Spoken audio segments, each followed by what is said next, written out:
Welcome to the David Starr Experience. It's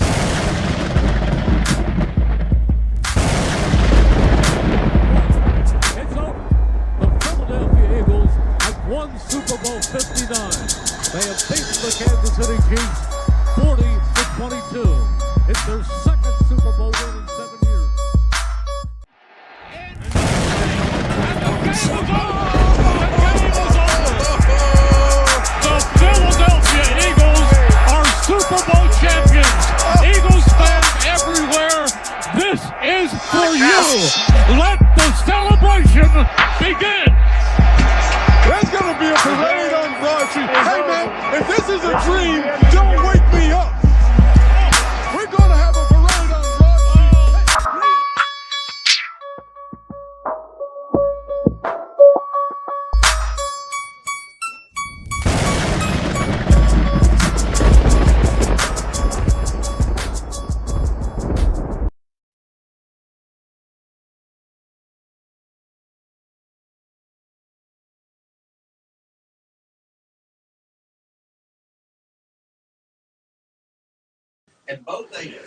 Ladies and gentlemen, welcome to the David Starr Experience.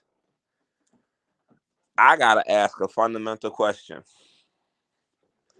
And it's a question that's fairly simple, yet can be rather complex.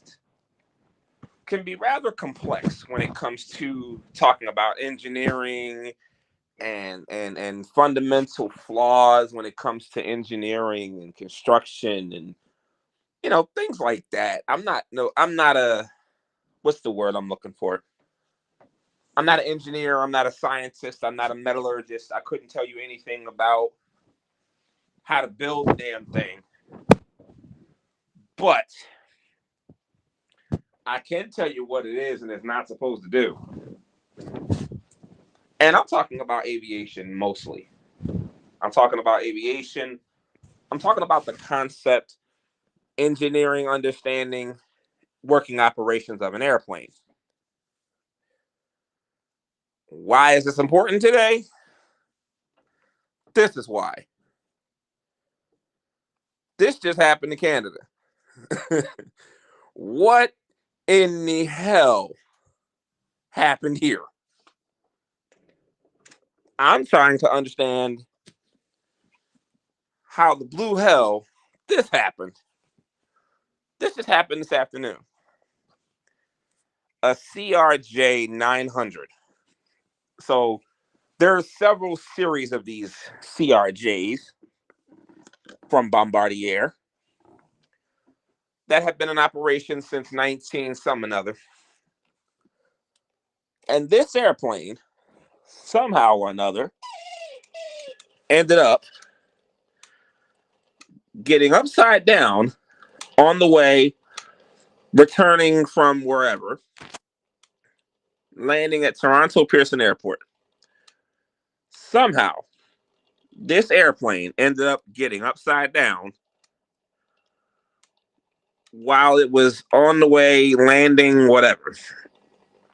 Now, because there's snow on the ground, we don't really know exactly where it is in relation to the runway. I'm pretty sure VA Aviation or VAS Aviation is going to have something printed up or something mocked up for us within the next 2 hours or so. I'm pretty sure they're pretty good with that. They'll have the ATC and everything before nightfall, and I'll come back and report on that. But I'm trying to figure out how in the hell this plane landed upside down. I know they were talking about, if you notice this picture here, this is amateur footage. Notice that even though the plane is upside down, that big black thing near the right side of the picture just so happens to be one of the engines. It's a twin jet engine airplane where the engines sit towards the back of the plane. But what's the one thing you notice it's missing? Normally, with airplanes like these, there are really, really, really big ass wings on either side of this airplane. Somehow that is not there now.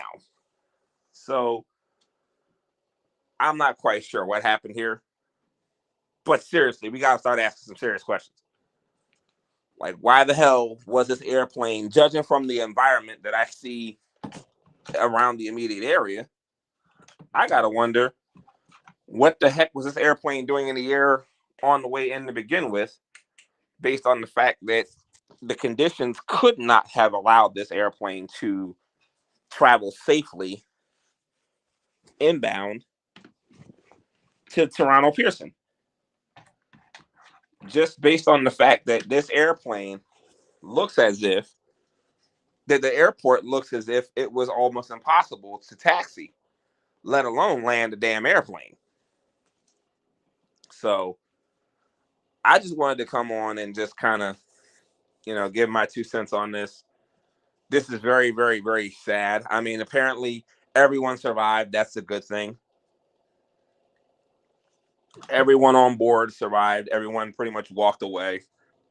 How, I'm not exactly sure, but if everyone survives this aircraft accident, it would be a freaking miracle. You talk about miracle on the Hudson, we about to have another miracle in Toronto. Because how the heck no one died from this, I'll never understand it. But CRJ crash landed in Toronto at Toronto Pearson Airport. At the airport, multiple people injured. No fatalities as of yet. I'm hoping that, like I said, VAS Aviation. For those that don't know who VAS Aviation is, he does a YouTube channel where he basically takes the aircraft, um, like aircraft models and artwork and different illustrations, and is able to put together a timeline as to what happened with ATC recordings. And just like with the Philly one, he had that done pretty much within a few hours of the incident. I want to say before 2 a.m. we had pretty much the ATC and the artwork illustrated on his channel. So there's that. So I'm hoping that something comes up. Hold on. Let me get to the comments. Wow. Hold on. Let me back up. I can't fly one, but I'm pretty sure they aren't supposed to fall out of the air or catch on fire, etc. Correct me if I'm wrong. No, they're not. And based on the way this airplane looks, the fact that that wing is missing tells me a lot. That could be any number of reasons why this airplane landed upside down, but I'm gonna take it that that wing missing, it might have something to do with it. I don't know. We don't see the other side of the aircraft, but I'm pretty sure that one might be missing a wing or two as well. I could be wrong. Hold on. Let's see. Might have been a very wicked crosswind while it was landing. That's very possible. Like I said, there's going to be charts. There's all kinds of things going on that's going to tell the story as to what happened here. Let's see. Where's the landing gear? There you go. Matter of fact, there's a better one. There you go. So the landing gear was down. I'm gonna take a wild guess without really knowing the full details. I'm gonna take a wild guess and just preliminary make a guess as to say this aircraft was on its way on final approach. Was probably on final approach and had the flaps deployed and landing gear down. You can't really see the back of the plane from this angle. So I can't really tell if the landing gear is down or not in the back, but the front landing gear is down at least. So we don't really know what happened here. It could have been maybe the landing gear didn't come down in the back and maybe it landed on the fuselage and somehow slid around and rolled over and whatnot. We don't know. But just judging from the landing gear being down in the front and not seeing it down in the back, maybe the landing gear door might have froze when they went to drop the landing gear, and maybe it didn't. He didn't hear it, or maybe he didn't see it on the instrument. Because when your landing gear comes down in most of these aircraft, it'll tell you, "Hey, landing gear malfunction." And because of the conditions, maybe they weren't able to see from the ground, so we don't really know. It may have just been iced over. Maybe there was some type of malfunction. We don't know. But that would also explain if that landing gear didn't come down in the rear all the way and the front landing gear was down and it landed the back of the plane on the fuselage, maybe as he landed, it landed on the belly of the plane and probably just slid around and then rolled over. We don't know. But we'll definitely see, you know, with everything. But yet, who's going to be blamed? The uneducated people that were hired by affirmative. If we don't know, we really don't know. We really don't know. Like somebody said on TikTok, question everything.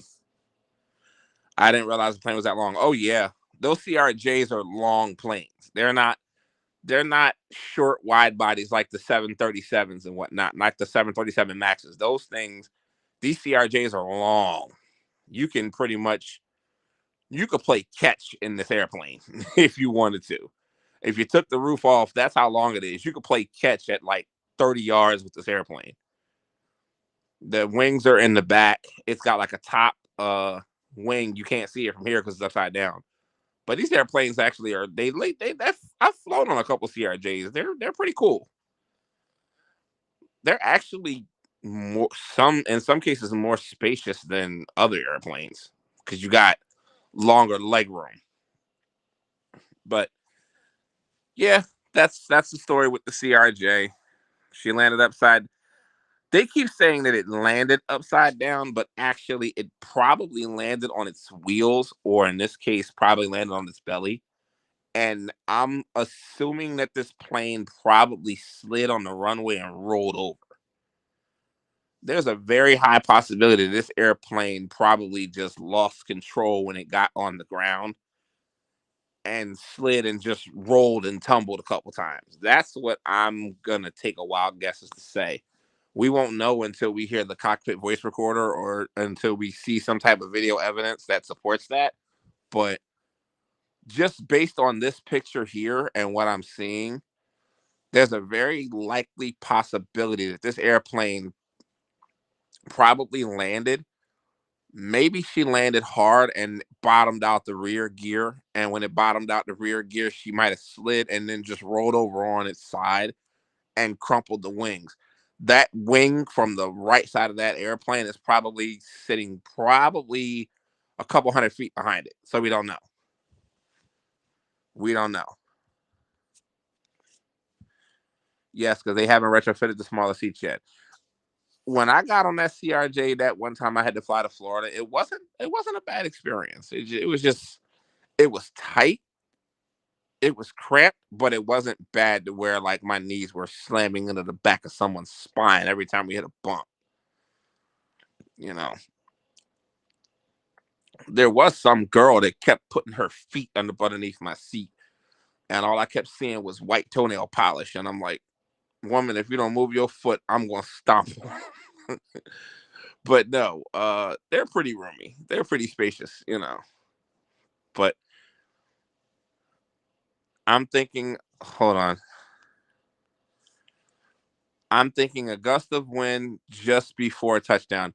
Very, very possible, but it would have to be at a very low altitude for there to be that many, for there to be no fatalities. If it was a gust of wind that took this plane and rotated it, yeah, we wouldn't be having this conversation.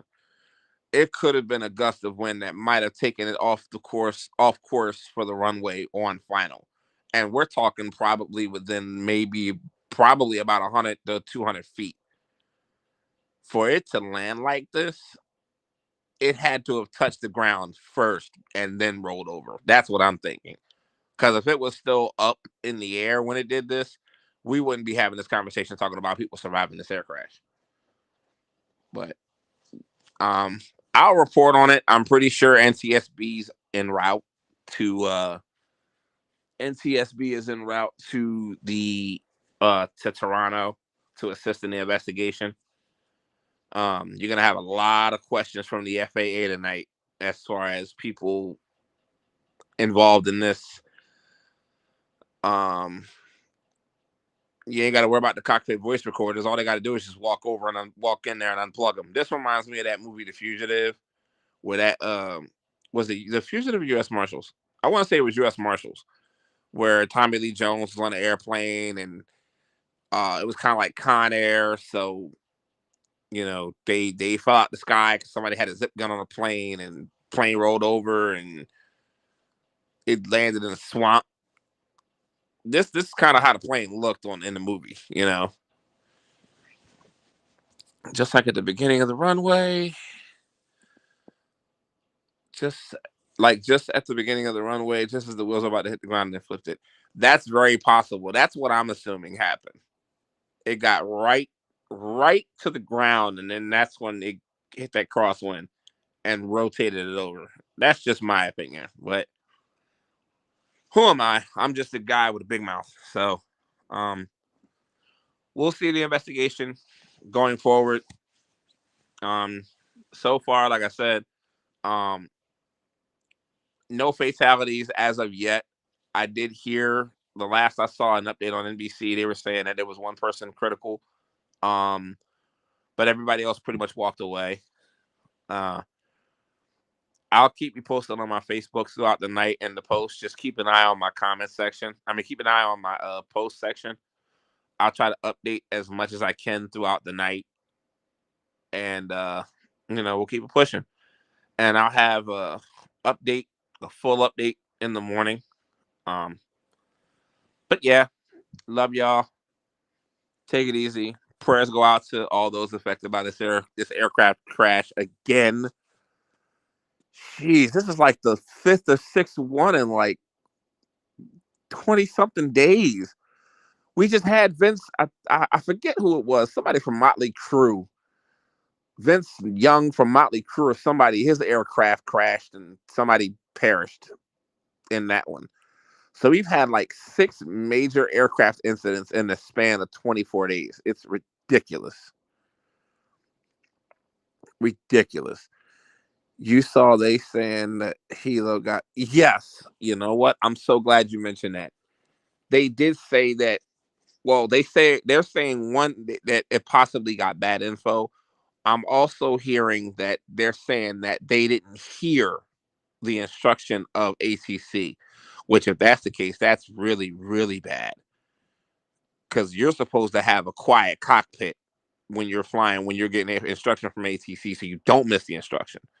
So I saw they were saying that they were supposed to have a discussion about using night vision goggles, but my thing is, when did you have that discussion? Because you couldn't have had it while you were flying with ATC, because the pilot's got to listen to air traffic control, especially when you're that close to the airport. Vince Neil, his stripper. Oh God. I don't know these people. I don't know who these people are. I mean, I know who Vince Neil is, but I don't know his stripper girlfriend. Look, only stripper I. Never mind. Let me not go there. But y'all take it easy. I love y'all. Tune into the David Star Experience for more updates. I'll try to keep everybody posted as I get the information from Delta, from ATC. I'm pretty sure NTSB is gonna have. I don't know how it works when it comes to Canada. I'm pretty sure because they're a regular airport. I'm almost certain FAA is gonna be all over that, which means NTSB is gonna be somewhere involved in this. So I expect a press conference at some point tonight regarding this aircraft accident. Um, Everybody be cool, stay safe, check on your loved ones. It's cold out here, y'all. The Northeast is freezing. Pray for us. Pray for us. When I see that little groundhog, I'm gonna hurt that little groundhog. But love y'all. Peace.